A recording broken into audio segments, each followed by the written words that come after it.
नमस्कार दोस्तों आज हम बात करेंगे क्रॉस ट्रेडमार्क लाइसेंस एग्रीमेंट। जी हाँ दोस्तों, आप कहेंगे सर ये कौन सा एग्रीमेंट होता है, हमने तो कभी सुना ही नहीं है एग्रीमेंट। जी हाँ दोस्तों, ये बहुत कम लोगों को पता होगा। क्रॉस ट्रेडमार्क लाइसेंस एग्रीमेंट क्या होता है दोस्तों? अभी तक आपने देखा होगा normal agreement, assignment agreement, trademark transfer agreement, trademark related या बहुत सारे एग्रीमेंट, लेकिन ये जो है ट्रेडमार्क ट्रांसफर लाइसेंस एग्रीमेंट दोस्तों, मैं एग्जांपल में आपको बताता हूँ। एग्जांपल में दो रिलेटिव हो सकते हैं, या दो ब्रदर हो सकते हैं, या दो फ्रेंड हो सकते हैं, या बिजनेस पार्टनर हो सकते हैं दोस्तों जैसे हमने एग्जांपल में जैसे मैंने आपको बताया, एक जो फ्रेंड है वो मेडिसिन लाइन के अंदर है, जो एक फ्रेंड है वो फुटवेयर की लाइन में है या रेडीमेड गारमेंट्स की लाइन में है। दोस्तों अगर वो दोनों ब्रदर हैं या पार्टनर हैं, तो जो मेडिसिन की लाइन में ट्रेडमार्क उसके पास है वो क्लास 5 का होगा दोस्तों। जी हाँ, आपको पता है कि ट्रेडमार्क क्लास 5 में मेडिसिन कवर होती है दोस्तों, तो उसका मेडिसिन का काम होगा। लेकिन जो दूसरा फ्रेंड है या रिलेटिव या पार्टनर है, उसका क्या होगा? उसका जो बिजनेस है फुटवेयर लाइन में, यानी क्लास 25 में होगा, उसका ट्रेडमार्क क्लास के अंदर कवर होता है बिजनेस। तो दोस्तों अगर मान के चलो आप, जो मेडिसिन लाइन वाला है वो चाहता है मैं फुटवेयर का भी काम करूं, और जो फुटवेयर वाला है वो चाहता है मैं मेडिसिन का भी काम करूं, तो दोस्तों वो दोनों कैसे करेंगे? उन दोनों के बीच में एग्रीमेंट कैसे बनेगा? जी हाँ दोस्तों, इसी को बोलते हैं ट्रेडमार्क लाइसेंस एग्रीमेंट। दोनों के बीच में जो एग्रीमेंट होगा, वो दोनों जो ट्रेडमार्क है, दोनों के ट्रेडमार्क वो एक दूसरे बंदे पर्सन दोनों यूज कर सकते हैं। इसके अंदर ट्रेडमार्क की ऑनरशिप ट्रांसफर नहीं होगी दोस्तों। ऑनरशिप हम ट्रांसफर बिल्कुल भी नहीं की बात कर रहे हैं, ऑनरशिप ट्रांसफर की, सिर्फ दोनों के बीच में एक एग्रीमेंट होगा कि कल को उसके ट्रेडमार्क जो सामने वाले मेडिसिन का, अगर मान के चलो फुटवेयर वाला बंदा मेडिसिन का ट्रेडमार्क उसका यूज कर रहा है और गलती से उसने उस ट्रेडमार्क का मिसयूज कर लिया या उसने सेल कर दिया या कुछ भी उसके ट्रेडमार्क के साथ हो सकता है, और सेम कंडीशन में जो मेडिसिन वाला है वो भी कर सकता है फुटवेयर वाले के साथ में, कि दोनों के बीच में डिस्प्यूट ना क्रिएट हो, दोनों के बीच में लड़ाई झगड़ा ना हो। इसको लेके ये एग्रीमेंट बनता है, trademark licence agreement, trademark cross licence agreement जो है ये बनता है एग्रीमेंट। इस एग्रीमेंट में बहुत सारी चीज़ें हैं जो इम्पोर्टेंट ध्यान देना होता है। सबसे पहले दोस्तों जो ये एग्रीमेंट बनेगा ये एज पर लॉ होना चाहिए। जी हाँ दोस्तों, as per IPR law.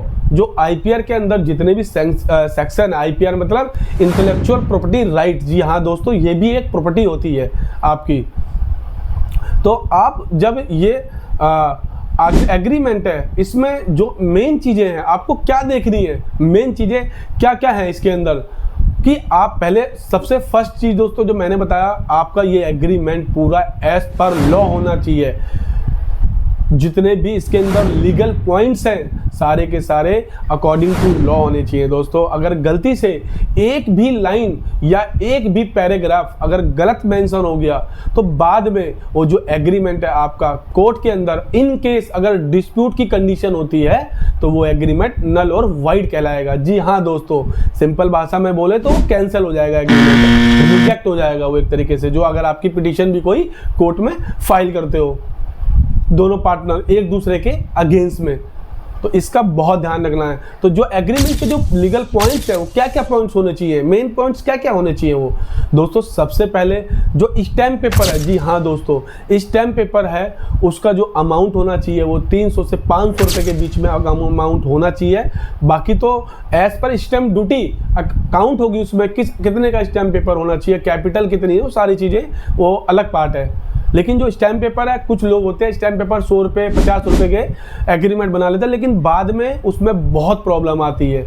Then दूसरा, जब आप एग्रीमेंट बनाएंगे तो वो कोर्ट के अंदर रजिस्ट्री जो होती है, कोर्ट में जो रजिस्टर में एंट्री होती है आप वो कराएं। जो बाहर बहुत सारे नोटरी वाले होते हैं दोस्तों, मैं सबको नहीं बोल रहा, कई लोग सही लोग भी हैं और कुछ लोग नोटरी इधर उधर की नोटरी लगा देते हैं, जिससे कि कल को जब थर्ड पार्टी कोर्ट में उसको नोटरी वालों को बनाया जाता है कोर्ट के अंदर, बाद में वो लोग डिनाई कर देते हैं कि जी हमने ये एग्रीमेंट बनाया ही नहीं है, हमने तो साइन किए नहीं इस पे एग्रीमेंट पे, ये ना तो हमारी स्टैंप है।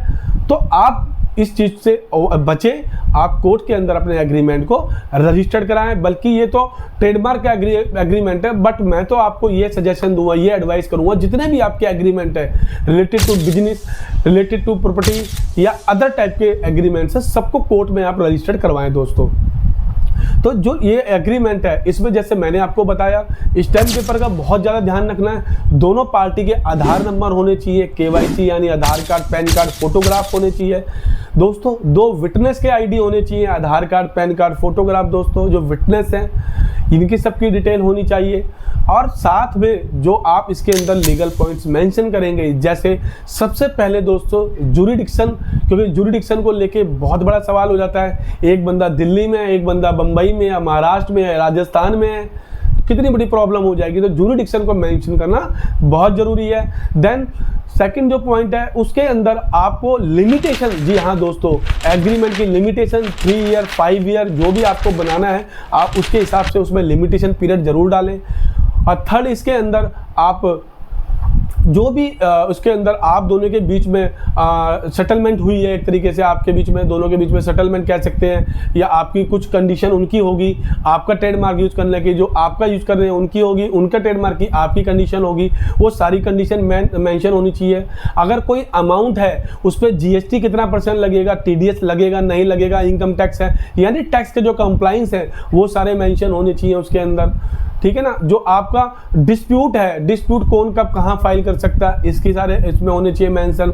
जो भी आपकी ट्रेडमार्क की एप्लीकेशन नंबर है, ट्रेडमार्क की क्लास है, और साथ में उस क्लास के अंदर क्या क्या आइटम कवर है, जो डिस्क्रिप्शन आइटम होती है ट्रेडमार्क की, उसमें क्या क्या आपके ट्रेडमार्क में कवर है, ये सब चीज़ें मेंशन होनी चाहिए। और भी कई इंपॉर्टेंट पार्ट होते हैं दोस्तों, जो लीगली तौर पे मेंशन एग्रीमेंट में होना बहुत ज़रूरी है।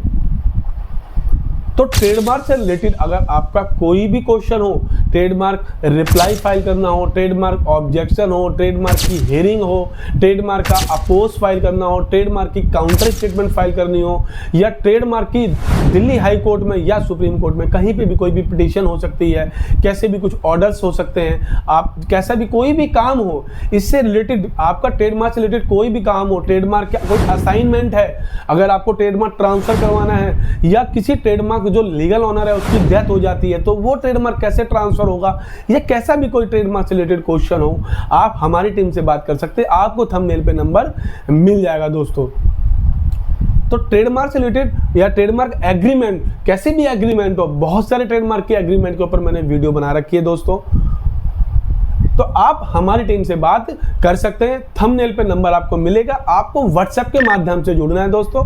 व्हाट्सएप पे आप मैसेज लिख के डालेंगे, आप अपनी क्वेरी लिख के डालेंगे। अगर आपने कोई ट्रेडमार्क ले रखा है तो ट्रेडमार्क एप्लीकेशन मेंशन करके लिख के डालेंगे उसमें, और जो भी आपका क्वेश्चन है वो मेंशन करेंगे। हमारी टीम 24 से 48 घंटे के अंदर, जी हाँ दोस्तों, 24 से 48 घंटे के अंदर हमारी टीम आपसे कनेक्ट होगी। अदरवाइज किसी रीजन से कनेक्ट नहीं हो पाती है तो आप एक रिमाइंडर का मैसेज जरूर डालें दोस्तों। प्लीज़ दोस्तों इस वीडियो को लाइक करें, सब्सक्राइब करें और शेयर जरूर करें। धन्यवाद दोस्तों।